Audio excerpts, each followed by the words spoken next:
داد کاملا. الان کجا هستیم؟ نمیدونم، رو تپه این جاده یه دفعه دیدیم به شکل تپه در اومد.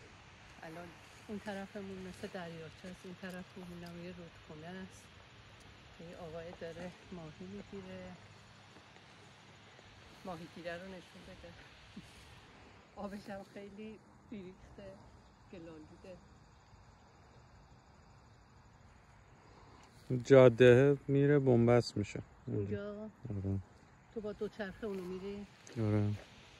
بعد این برم یه دریاچه هست که اینا نمیدونم دارن چی کار عکس میگیرن، ولی اینم آبش خیلی لجنه، سبزه، ولی یه صدایی میاد. موتور داره، چیه؟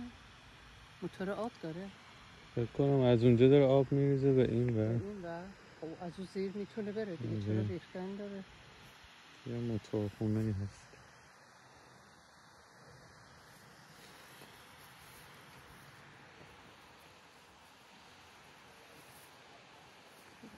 خیلی طولانی هست.